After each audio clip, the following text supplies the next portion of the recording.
Well, you've seen her on Conan, on Two Dope Queens on HBO, and she has a podcast called The Dork Forest. Ladies and gentlemen, please welcome Jackie Kashian. Thank you. I am not used to following quality music. Hello, Minnesota and NPR.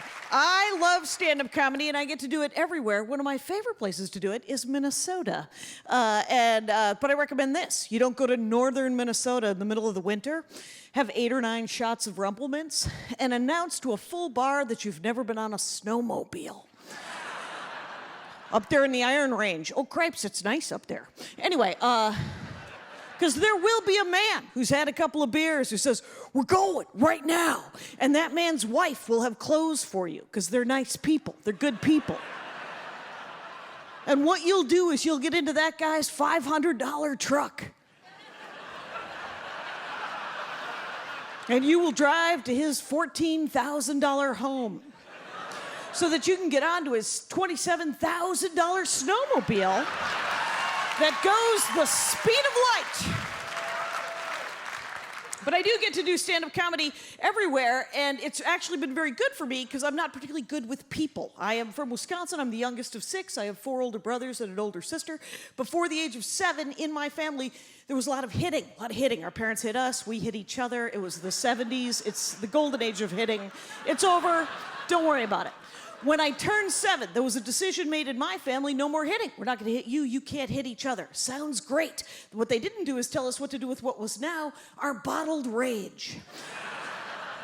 My brothers, much older, turned to things. What I did was I crawled into a book, and I did some reading, and then I did some rereading, and then I did some reading, and then all of a sudden I was 13. Now, I don't know what your 8th grade situation was like, but when I was in 8th grade, girls would fight. Before and after, boys would fight, but for some reason, 7th, 8th grade girls would fight.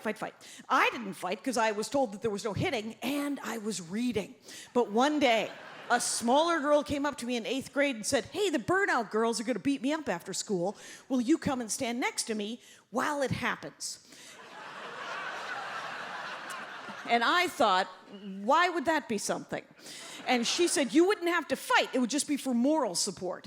And I thought, well, that's probably what a friend in my book would do.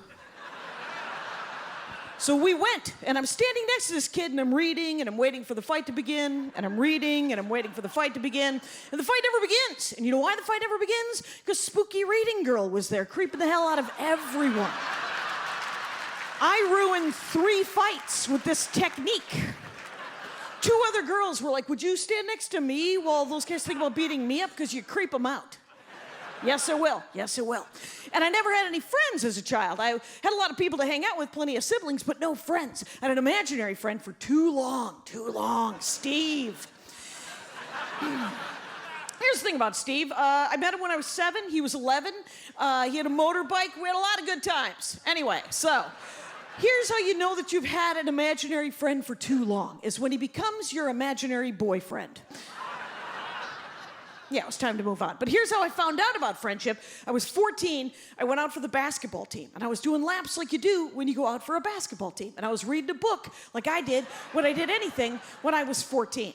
And the coach comes over, and she's like, "Nope, no running and reading. No reading and running. What is happening? Pick someone from the team to run with. Pick a friend." And I said, "I don't have any friends. Boo-hoo, no friends." And she changed my life. She blew my mind. She goes, You don't have any friends?" I said, "No friends." And she goes, "Are you friendly?" No,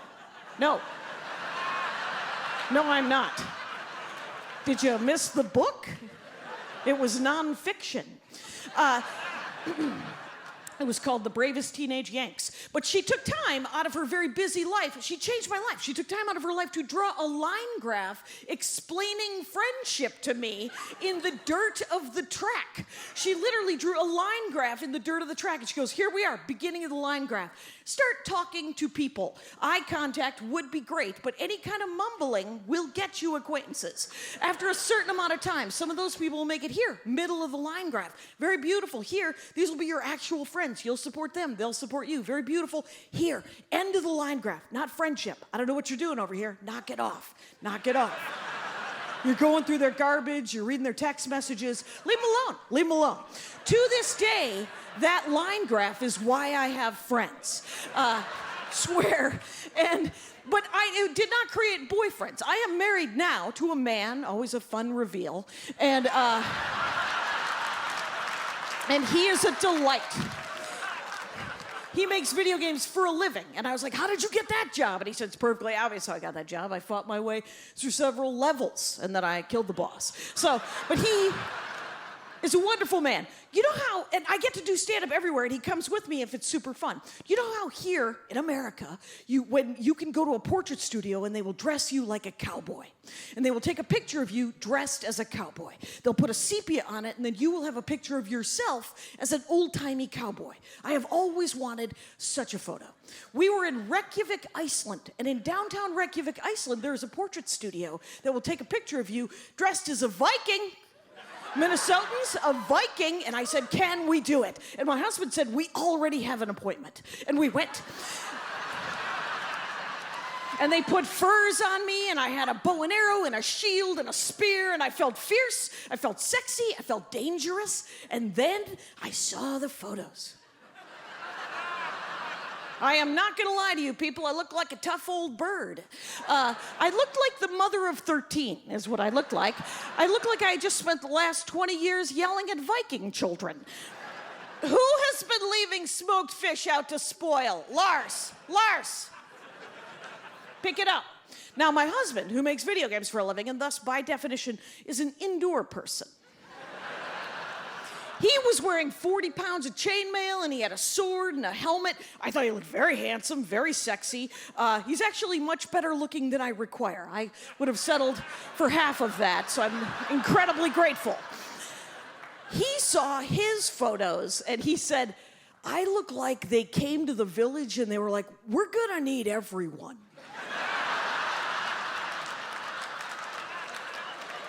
Including the accountants. But who's sexier than the Viking accountant, right? That's steady work. Anyway, the photographer in the portrait studio had a dog, the photographer guy, and it was a St. Bernard mutt kind of dog. And I said to that guy, like you say to a guy with a dog, that is a nice dog. And he said back, yeah, she was a rescue dog. And I was like, oh, that's great. Then there was a long pause. And then I said to the man in downtown Reykjavik, Iceland, what do you mean by that? She was a rescue dog. And he said, she used to rescue people on ice floes. She was a rescue dog? Oh. In America, when we say that, it means we've saved a Chihuahua mix and we're gonna give ourselves a parade. Thanks a lot, you guys. Enjoy the rest of the show.